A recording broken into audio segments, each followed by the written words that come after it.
Am I wrong for trying to take notice?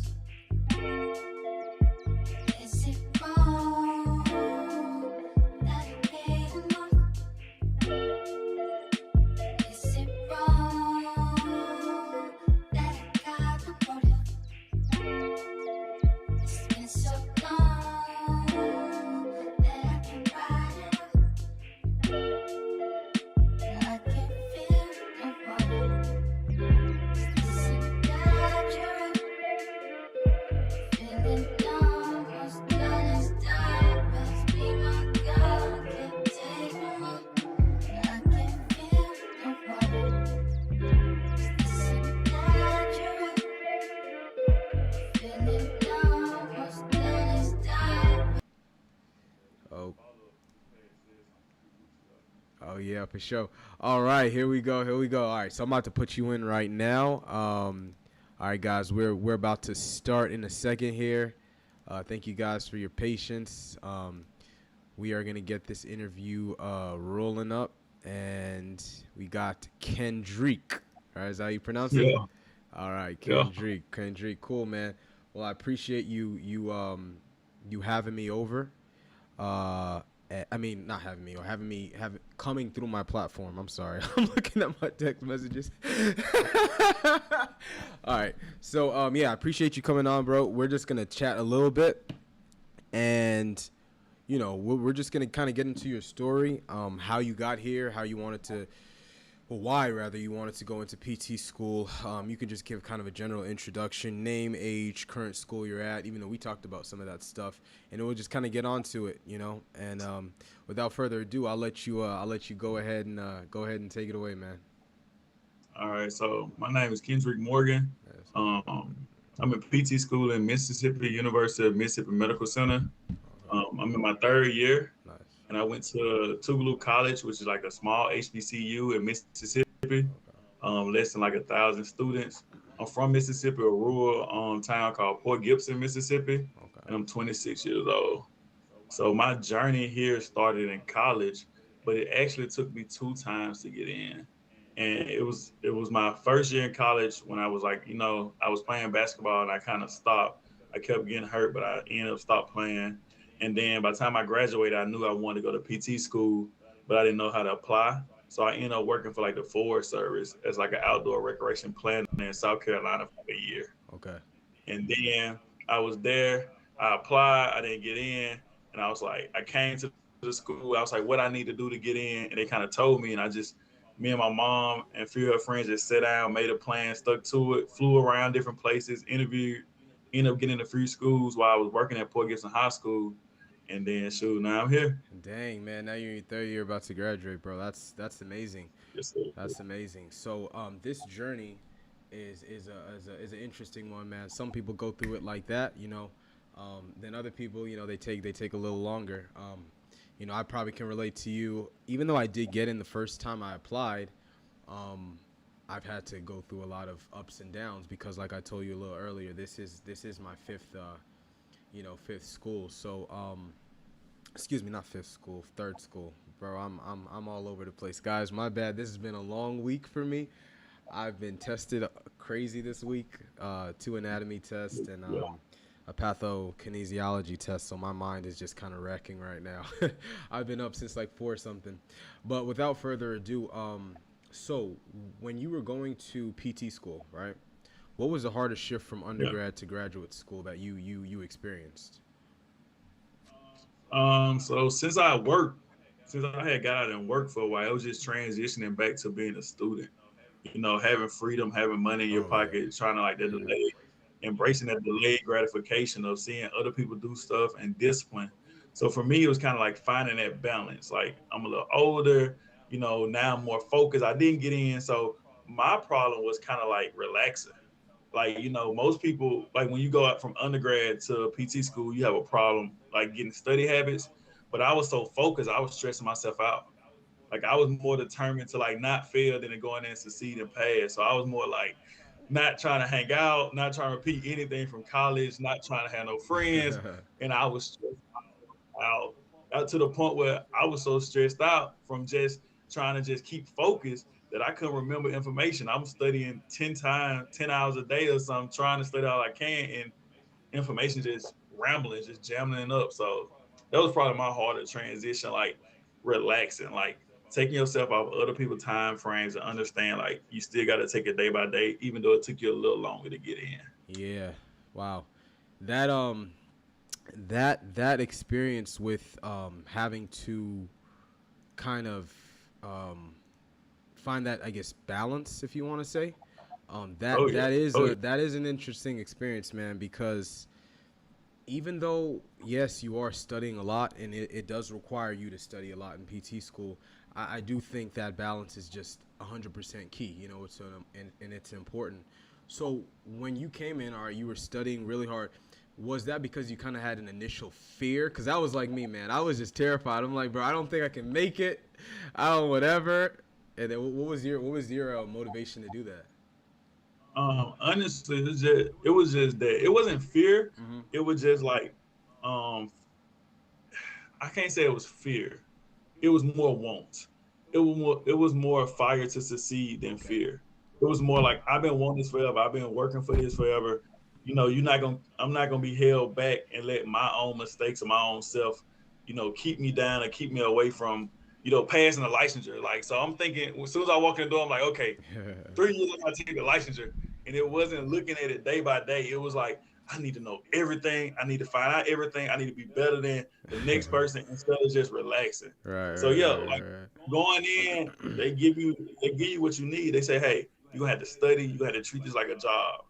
And then in your mind, you like, all right, it's time to start competing because I was an athlete. So it was like, all right, it's time for competition. Mm. And then you gotta say, hey man, just relax, start going to the gym, hanging out with friends, and stop worrying so much about what you don't know. And just try to grasp everything you can learn and take that forward. So that was like it for me. So now with that competition, that's interesting. So you were an athlete. You played basketball in college? Played basketball for like a year, and then I played like all kind of sports. My favorite sport though was ultimate frisbee. Ultimate frisbee. That's a random one. Okay, that's cool. That's cool. So with that level of, oh, go ahead. Were you saying something? And I just said very, very interesting. Yeah, yeah, yeah.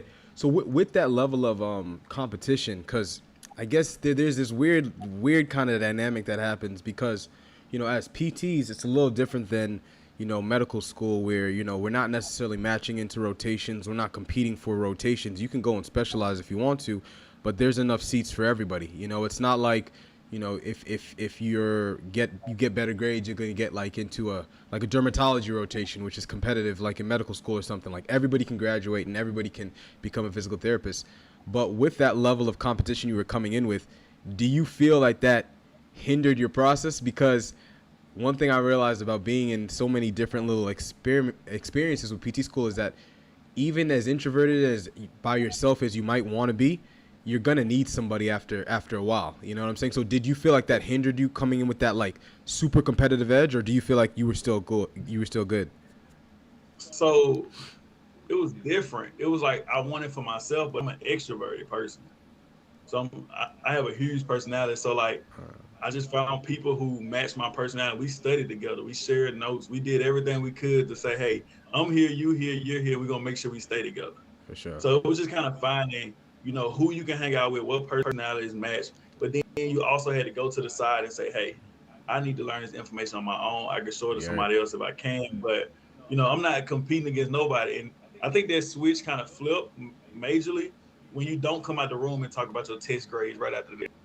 Okay. With all your classmates, and your teacher tell you, hey, take your GPA off your resume, because once you graduate, all y'all gonna be DPT. Then it was kind of like learn everything, Right. practice your art, enhance yourself, but make sure that you have the ability to succeed and treat this like your art. Treat it like an experience that one day you're gonna be my coworker rather than my student. And then I think that was like the difference maker. Like I just kind of took into consideration, like I just want to know everything and be good and proficient and competent in everything.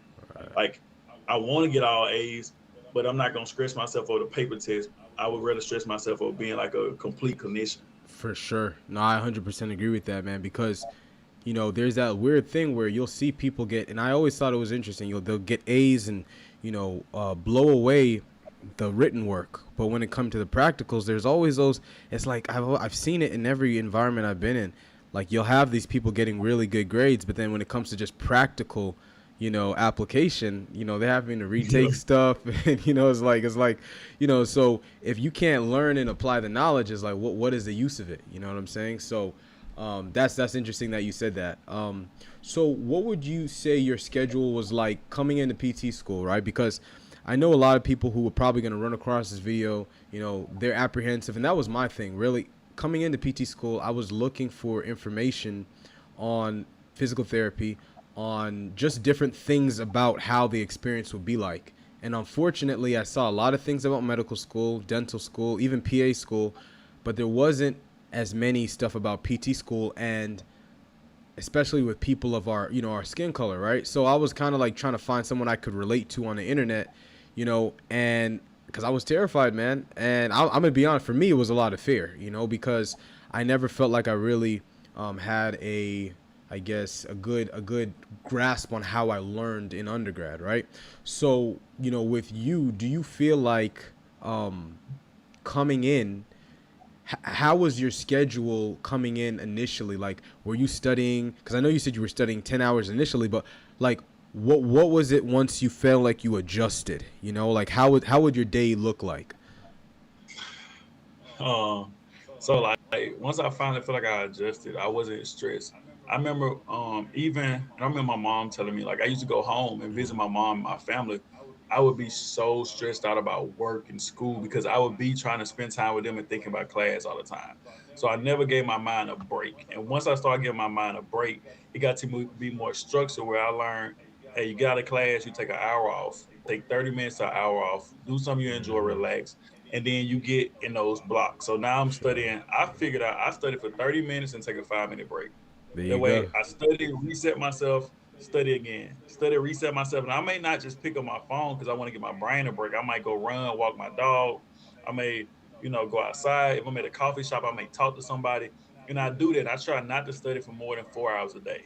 And that could be even 1 hour in the morning, 2 hours in the afternoon, noonish, and then 2 more hours late or in the evening. So I try to break it up like that. Right. And so once I finally like mastered the way I study now, the first semester, honestly, gross anatomy, lab, lecture, other classes, that's different because you coming in, it's like they hitting you in the face with everything until you realize that it's not like undergrad. They're not trying to trick you on the test. Right.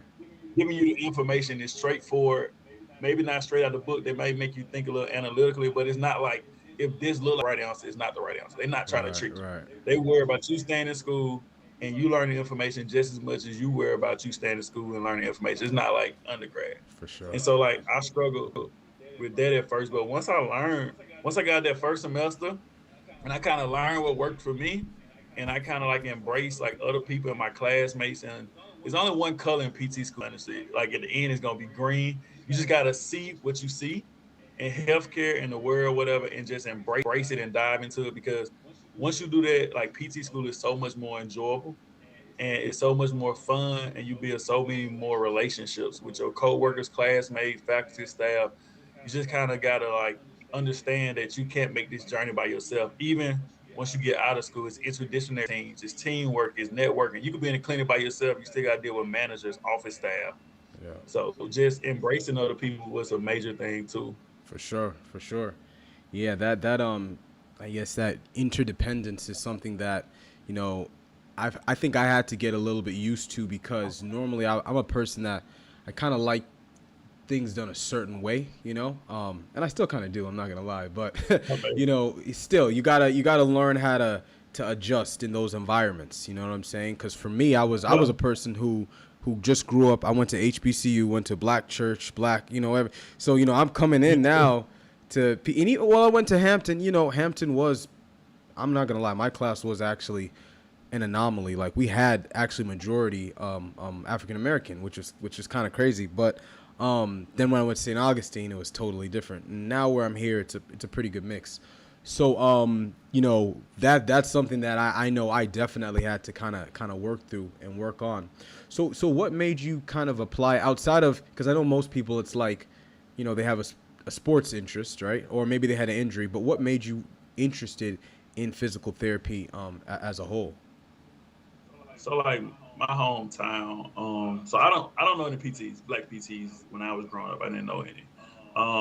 One of my mentors, I tell you, it's like four different reasons.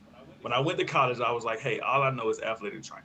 I was like, I want to be an athletic trainer. Love athletic training, nothing against athletic training. Hope don't know athletic training, see the video. I'm like, oh my God, what are you talking about? They gonna come at you. But I wanted to be an athletic trainer. Yeah. And that's the only thing I knew. And one of my mentors, he was like, hey, why do you want to be the trainer when you could be the doctor? And I was like, I don't know any PTs or black doctors. Like, who are these people? And so he introduced me to some people when I went to Tougaloo. Another instance was just growing up and not me being hurt all the time, which I was hurt, but like I never went to the PT, so I didn't. That wasn't my, my relationship with him. Just seeing like people in my family community get ill or sick, seizures, strokes, whatever, and seeing PTs come to the house that didn't look like me or my skin color, or they didn't want to interact with, feeling like they didn't get the treatment that they needed.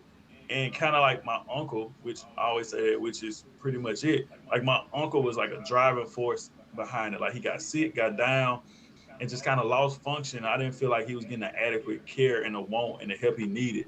And so that kind of like, he always would say, I always say how smart I was or this and this. But I'm like, how could I have helped him? How could I help my family, or the next person, or this need or rural area, underserved population or community? I was like, you know what? I could be a PT. And that's what got me there. For sure. That's what kept me driving to that point. For sure, for sure. And yeah, and that's true. I mean, we only represent a small percentage. So, I mean, yeah, man. It's like, yeah, if you look at the APTA, it's like, yeah, three point something, it's low. But Definitely. I think part of it is also exposure, you know what I'm saying? Because you look on the internet, kids are seeing basketball players, even though if you look at the actual statistics of, how many people would actually make it into the NBA, you still got a lot of kids trying out for that type of stuff, which is not bad, but it's like, if you're just looking at the probability, 400 slots, and, not all those 400 slots are even going to be open. Things like PT and stuff like that, which are kind of close. I mean, you're not on the floor playing, but you can relate enough to the players. If you go into that, sports medicine or something like that, and then you would get the respect because, you have that doctor in front of your name, So that's something with me, man. I like, part of this platform is just really when people go on YouTube and type in hashtag physical therapy, I want to see, like, I want them to notice a trend, because there are people like us doing it. You know what I'm saying? Maybe not a Yeah. lot, but I feel like if we see it more, you know, and if we're exposed to it more, and we see people like yourself, who was a former athlete, you know, and just regular dudes, you know what I'm saying, regular people, girls, guys, whoever, I think that'll be a motivating factor, man. So that's something I really look forward to with this platform. So what kind of, I'm curious, and I always because I meet some people in high school, college. They were the kid who got all straight A's, right? What kind of student were you in undergrad and high school and undergrad? Um, what you mean, like grade Yeah, wise, because I or know you like said just? your uncle said you were kind of smart and he caught on to that. So Oh like, yeah, yeah, I was cool. I had a big personality, so I was more of a people person. Like uh, I was smart enough, and I was like personable enough that people would like either gravitate toward me or like embrace me. okay, So I got a lot of opportunities off my personality, but uh, I also got like I would never just credit myself for like, hey, I'm in PT school because I worked super hard and I did this. Like I put in the work, but I also use connections and networking, and like it was so many opportunities and people that embraced me to help get me here. And that's kind of like anytime I think about like the probability of failing or the you know not making it through PT school, I think about them and what they invested in me. So I was a student. Like when I high school, middle school, I probably wanted the straight A's, but then you get to high school, you like the girls don't want to know it all. So I was smart, but I was sociable. Like I would go out, I would play sports. I play in high school. I try to play every sport. In college, I play every intramural. I would go out with friends. I would hang out. So one thing, don't miss class and get your work done. right, So right, like, as right, long as I get my work done, and didn't miss class, I wasn't the type to come in class and be like, especially in college, like, hey, I got every answer. I do my work, get my grades, whatever. If I wanted to shine and compete or whatever, I would. I would try my best, but it wasn't never to like, put down somebody else or try to out like glow or outshine other people. I just right. wanted my own lane. I was that kind of guy. Like, let's have fun, let's do our stuff, and I'm gonna stay in my own lane. For sure, for sure. So it sounded like you were more in just focusing on yourself, you know, kind of in that competition with yourself versus trying to, you know, outshine people and stuff like that or whatever. And that's, Yeah, I wasn't no book. yeah, I wasn't no book. yeah. I was more of I was more of an extroverted person who they were like, oh, he's smart, but he cool. Okay, You know what I kind of mean? like that all around type. Yeah, Yeah, I it feel was that. more of that. Like, let's go hang out, let's go do some more. Then like, hey, I got to study later on. I can't come out. But I think that's better balance because the world is not just a book. You got to be able to get along with each and everybody. So Right. I think that's my niche, and I always say that my niche is being able to relate or be able to have a conversation with anybody about anything. Yeah, and I feel that. I mean, you've made a lot of mentions to personality and things like networking and some of these intangibles that unfortunately, you know, people don't talk about a lot because, you know, like I said, I've been in a lot of different environments and you'll see, like me, I'm a naturally introverted person, but I know how to talk to people, you know, so it's not like, you know, crazy for me. But I would say that if I was like when I went to Hampton, I was more leaning into my natural personality, kind of just initially, like just kind of, I guess, backing off. I didn't go. I went well 7 minutes away for college. So when I was going to PT school, it was the first time I had ever left home in general. You know, so for some people that like want to do the introverted kind of on your own wave type thing, that can be difficult, man. I mean, because it's such an interconnected profession, you know. So I think some of these intangibles outside of just yes being smart and being disciplined and being consistent and all those things, those are good, but I don't believe like things like you said, networking, you know, being a personable person, and not everybody can fabricate that and generate charisma or whatever it is, right? But you can try to make yourself a little bit more approachable because, man, it's important, you know. It's It's something you important. can't teach. Say You again? can't teach how to be able to talk to people and how to Yeah. get along with people. Like, you can go to the clinic and you can know anatomy left and right in kidneys, Uh huh. but if you can't relay it to your patient or motivate your patient, it's just as important knowing the information, being able to relay it, and have somebody feel like, hey, this is more than just a PT treatment. This person actually care about me is a big thing.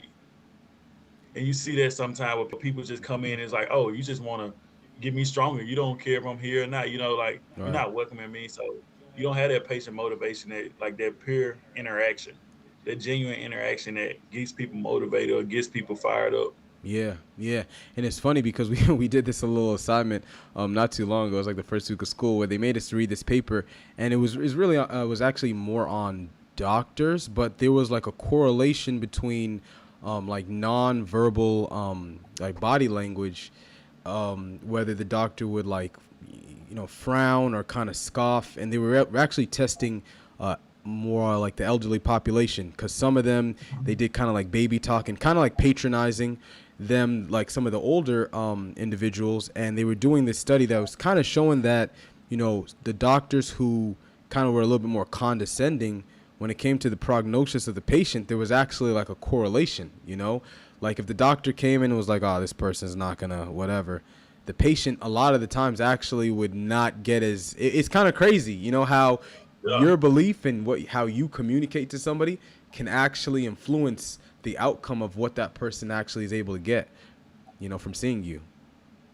I think so. I think like your atmosphere has to be inducive to your retention. Yeah. If you hate your class in PT school, you ain't gonna want to come to the school. So your retention gonna be lower. Yeah. If you hate your doctor, you ain't gonna pay your money and get in debt trying to get better Right. with that doctor. So yeah, so it go like that. For sure, for sure. So, do you see yourself? I'm always interested. I ask people this, and do you see yourself ever potentially getting like? How do you when you graduate? Your third year, right? When you graduate, what do the next 5 years look like for you? Do you see yourself practicing inpatient, outpatient? What kind of setting? And then do you see yourself eventually going into more of the ownership route, or do you want to just work with somebody for the duration of your career? So I see myself in an inpatient rehab setting or a home health setting. Home I health, love the okay. geriatric population. So I'm a big like geriatric population guy. Like I love athletes, high level athletes, but I like, you know, 20s, 30s, 40s, but then get me up in geriatrics. I love them too because they got the same goal. They might want to get out and run or play with their grandkids or play with Right. their kids or get to work. So I'm not a high level athlete therapist. I don't really see myself being in a big outpatient clinic. So that's first off. And yeah, definitely want to own my own clinic. It's no point, in my opinion, and some people don't feel like this, but I'm not talking to them. In my opinion, it's no point of being a PT and not having something to say is yours or to pass on. And the greatest influence would be having your own to show somebody else and create that pipeline to introduce them. So, like for me, you finding somebody, hey, you want to come shadow, finding somebody that look like me or not look like me, hey, you want to come observe what I do today. I'm a black PT. I have these resources and being able to pass that on or have your own type of income. I wouldn't mind working for somebody else and have my own clinic, but I definitely want to own something that I can say I built that was mine and I can influence. So yeah, so totally I want my own clinic, but home health and probably inpatient rehab is probably like the setting for me. It's way more, and I keep saying personal, but I get to spend more time with my patients and talk to them and hang out and build them true connections, build that true relationship with them. I kind of like that. Yeah, yeah. And I'm glad you kind of said that, man, because I think that's where things actually shift, when you start talking a little bit more about ownership and stuff like that. So I'm gonna actually have to send you some stuff once we get done with this offline. But what are you doing to go about learning about the business aspect of physical therapy school, or is that something that you're going to start to tackle once you graduate and pass your boards and kind of get into the field? Oh well, you start for me. I think you start learning about management as you work each job. Hmm. Depending on like your experiences in life, you start learning about management. You start learning about networking and money and labor. And so my dad, he has businesses. My mom, Okay. she understands, retail and real estate and things of that nature. Hmm. Right now, we taking a resource management class, but just kind of leaning on other people's knowledge and experiences and researching on your own. So just going that direction, like. And right now, I can't say I'm truly like looking for a building, this and that, but I Right, definitely right. want to get a little experience the first and second year, kind of try to get into a managerial role, a management role under somebody else's business, and kind of learn the ins and outs. That way, you have some overhead, but you don't have a lot of overhead until you start investing in yourself. So that's my few years plan. Like get into a position, learn how to be a better therapist, get into the management role, start learning intangibles of that, and then start venturing out on your own. For sure, for sure. That sounds good, bro. That sounds good. So I'm gonna give last two questions for you. The first one is, what would you say? Because with this platform, I'm really trying to push. It's called Mentality ID. So my thing is, you have people that, especially with the social media stuff, everybody's kind of showing the highlight, right? And that's cool, right?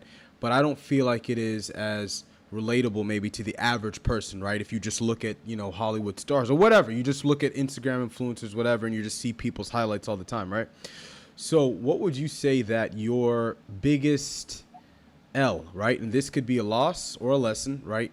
That you took during this journey of PT school. What would you say your biggest, L was? And then I'll follow up with another question after that. In PT school, or like from getting from.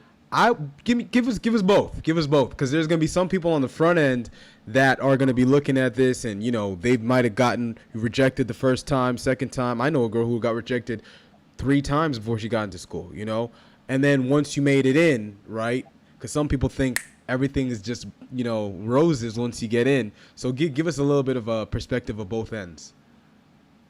All right, trying to get in PT school, my biggest L.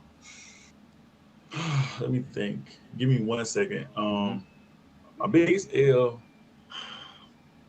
it probably was finding. Okay, my biggest L trying to get in PT school was dedication. Like, you go through college, and when you first get to college, you're known for something. You transition through college. Like, I stopped playing sports, so then you have to reestablish yourself as who you are. So then you about to graduate from college. You got these big dreams in your mind, like, I'm gonna be a PT. I'm going straight to PT school. Then you don't get in. Right. Then you apply again and you don't get in. And it's like, then you question everything about your existence and what you want to do. My biggest L was probably almost thinking that, hey, I really want to do something else. Oh, and wow. changing my mind and say, I might work for the Forest Service for the rest of my life. Or I might go to nursing school. My biggest L was like actually contemplating, or almost attempt, if it wasn't for people around me to say, hey, I don't think I want to do this no more. They don't want me. That was probably like my biggest L, because at that point, I just didn't know, I didn't have an identity of who I was at that time, from not getting into PT school, and then you step fresh into the world with like no plan. Right. So that had to be my biggest L. And then in PT school, biggest L, probably lack of time with family, which you gotta get used to and adjusted to. Yep. I had some family deaths, some family members passed since I've been in PT school, and you can't always be there for 4 or 5 days like you used to. Wow. You can't always hang around and completely take your mind out of school when you have a test the next week or the week after. So probably like that lack of time spent with family members in time of need, and also that lack of time spent when you figure, hey, I need to study all day and all night, but you don't prioritize going home and seeing certain family members, or even taking those moments that you won't get back. So Yeah, yeah. I understand that one, man. I think sometimes people underestimate how much the personal stuff about life and stuff like that can really affect, and it starts to bleed in, because in a perfect world, once those 3 years, you would have no deaths, no distractions, no breakups, no family issues, no nothing. And then maybe after that, once you had a career and your finances were a little bit together, then those problems will come. But the reality is life keeps going, and unfortunately, like in my class already, and we only have been 4 weeks in, we've already lost somebody. Something happened, and they got a call in lab, and then all of a sudden they're not coming back the next week. Something happened, and I didn't dig too much into it, but it's kind of crazy how you don't know, man. I mean, this person's not even from America. They're from Canada, So it's like, I think sometimes people think that these 3 years, it's going to be just hard school stuff. They don't realize that life literally will still keep going. And now you have to figure out how to adjust to the stresses of PT school and studying. But then you also have to try to do that while you're going through life and you're still growing and learning. So I do believe being a little bit older, so I'm 28, right? And, you know, I'm restarting again. But now being at the age I am now, it's just a little easier. You know what I'm saying? Because I have a little bit more maturity about certain things. So I'll give you the last word, man. So what would you say, what would be your advice? Someone's applying to get into physical therapy school and, you know, let's say they had a situation like yours where they didn't get in the first time, there was some disappointment, right? What would be the advice you would just give to someone that's, and maybe not even PT school, because I like to keep this kind of broad spectrum, you know? I mean, it is honed in because this is the niche I'm in right now, but what advice would you give someone who's just, maybe in general, just kind of struggling right now and a little bit unsure about things? Contact the school. Call the school. Go visit the school. If you got turned around once, ask them, hey, what can I do? You know, follow up. Invest in yourself. Whatever money you think you got, you're going to work for the rest of your life. Invest in yourself in the long run. If you got to spend $1,000 on application or study material, go back to school classes, go ahead and invest in yourself. Call the school, whatever they tell you to do, and just bug them.